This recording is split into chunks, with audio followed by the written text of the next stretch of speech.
പ്രിയപ്പെട്ടവരെ, നിങ്ങൾ അപ്പോൾ എത്രമാത്രം ഭാഗ്യമുള്ള സ്ത്രീകളാണ്. നിങ്ങൾ എത്രമാത്രം സന്തോഷിക്കേണ്ട. കാരണം നിങ്ങളുടെ രക്ഷകനായിരിക്കുന്ന ക്രിസ്തുവിനെ നിങ്ങളുടെ ചെവികളിലേക്ക് തരുവാൻ തക്കവണ്ണം ഞങ്ങളെ ദൈവം അയച്ചല്ലോ. അതുകൊണ്ട് പ്രിയപ്പെട്ട, നിങ്ങൾ ചിലരും ഇങ്ങനെയുള്ള കഠിനമായിരിക്കുന്ന രോഗങ്ങളിലും വേദനകളിലും പട്ടിണികളിലും ഒക്കെ കടന്നു പോകുന്നവരായിരിക്കാം. കുടുംബ തകർച്ചകൾ നിങ്ങളുടെ വീട്ടിലുണ്ടാകാം. ഭർത്താക്കന്മാരും മദ്യപാനിയോ തല്ലുന്നവരും ആയിരിക്കാം.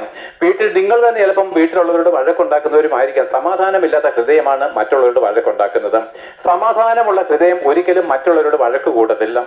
സമാധാനമുള്ള ഹൃദയം എന്താണ്? മറ്റുള്ളവർ നമ്മളോട് വഴക്ക് കൊണ്ട് വന്നു കഴിഞ്ഞാൽ നമ്മൾ ശാന്തതയോടെ നിൽക്കും. ആവട്ടെ പ്രിയപ്പെട്ട, ഈ സമാധാനം ഞങ്ങളിലേക്ക് ഞങ്ങളിലേക്ക് തന്നത് യേശു ക്രിസ്തുവാണ്.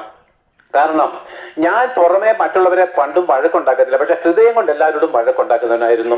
എന്നാൽ എൻ്റെ കൂടെയുള്ള ചില വ്യക്തിത്വങ്ങളുണ്ട്. അവരെന്താണ്? ക്രിസ്തീയ മതത്തിൽ ജനിച്ചവരാണെങ്കിലും കള്ളു കുടിച്ചും കള്ളുണ്ടാക്കി വിറ്റും ഗുണ്ടാപ്പണി നടത്തിയും മറ്റുള്ളവരെ അടിച്ചൊതുക്കുന്നതുമായിരിക്കുന്ന മൃഗതുല്യമായിരിക്കുന്ന ജീവിതം കടന്നുപോയവർ എൻ്റെ കൂടെ ഉണ്ട്. എൻ്റെ കൂടെ ഇന്ന് വന്നിട്ടുണ്ട്. പക്ഷെ അവരുടെ ജീവിതത്തിൽ അവരുടെ സാക്ഷ്യം കേട്ടാൽ, ഈ വാഹനം ഓടിച്ചു വന്ന അദ്ദേഹം എന്നോട് പറഞ്ഞൊരു സാക്ഷ്യമുണ്ട്. തൻ്റെ രൂപം കാണുമ്പോൾ തന്നെ തൻ്റെ ഭാര്യയും മകളും ഒക്കെ പേടിച്ച് വിറയ്ക്കുമായിരുന്നു എന്ന്. അത്രമാത്രം താൻ ഒരു ഭീകര ജീവിയായിരുന്നു. മദ്യപിച്ച് വഴക്കുണ്ടാക്കുന്ന ക്രൂരനായിരിക്കുന്ന ഒരു ജന്തു എന്ന് തന്നെ പറയാം. എന്നാൽ ഇന്ന് നോക്കിക്കുക പ്രിയപ്പെട്ടവരെ, ആ മനുഷ്യൻ അത്ര സൗമ്യനായിട്ട് തീർന്നിരിക്കുന്നു. ഇന്ന് തന്റെ ഭാര്യയ്ക്കും തന്റെ മകൾക്കും അദ്ദേഹം ജീവനാണ്. അദ്ദേഹത്തിന് തിരിച്ചും ജീവനാണ്. ഇവിടെ മദ്യപാനം എന്നില്ല, മദ്യപാന ആസക്തി എന്നില്ല. മദ്യപിക്കുന്ന അനേകരെ താനെന്നാണ് ക്രിസ്തുവിലേക്ക് സമാധാനത്തിലേക്ക് തിരിക്കുന്ന സുവിശേഷകനായിട്ട് തീർന്നു. തന്റെ ജീവിതം സമാധാനം കൊണ്ട് നിറഞ്ഞു. ഇതിങ്ങനെ രൂപാന്തരം ചെയ്ത് താൻ ഒരു മാനസാന്തരപ്പെട്ടത് കൊണ്ടാണ്.